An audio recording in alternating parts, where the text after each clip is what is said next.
Voilà, nous sommes encore contents de vous retrouver par la grâce du Seigneur et nous voulons partager juste ce petit texte. Je suis sûr que toi aussi tu as un jour entendu parler que le peuple avait poussé des cris et la muraille s'était écroulée.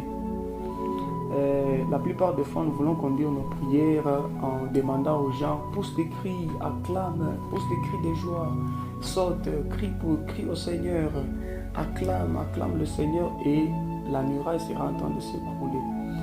C'est une bonne chose, mais j'aimerais quand même que nous puissions voir un peu dans les textes qu'est-ce qui s'est passé exactement pour que la muraille s'écroule. Parce que si nous voyons bien le texte, que quand Dieu vient parler à Josué, ce qu'il lui dit, c'est ce qui va déterminer au fait que la muraille puisse s'écrouler.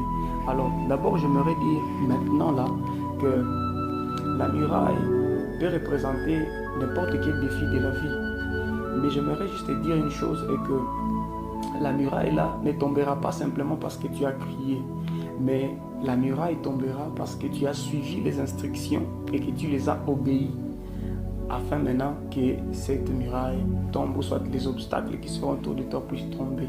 Lisons Josué chapitre 6, le premier jusqu'au 5e verset. La Bible déclare ceci: Jéricho était fermé et barricadé devant les enfants d'Israël. Personne ne sortait et personne n'entrait.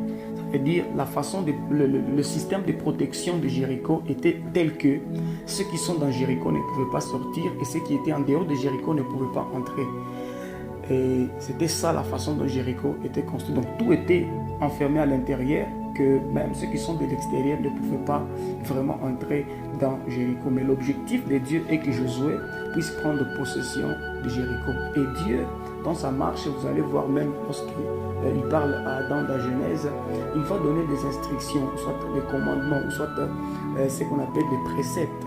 Et quand on obéit aux préceptes, c'est quand, après avoir obéi aux préceptes, on atteint maintenant la dimension où nous trouvons la solution à ce qu'on avait comme problème. Ça veut tout simplement dire, si on saute les étapes et qu'on trouve les résultats, ce n'est pas que Dieu a agréé les résultats, parce que Dieu voit le processus. C'est dans le processus où se cache Dieu, pas dans les résultats. C'est pourquoi même pour Moïse, on lui demande de parler au rocher, lui il frappe. Le peuple boit l'eau, mais Moïse ne trouve pas accès dans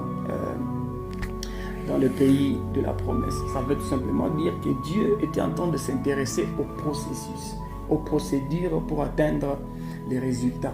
Pas d'abord les résultats,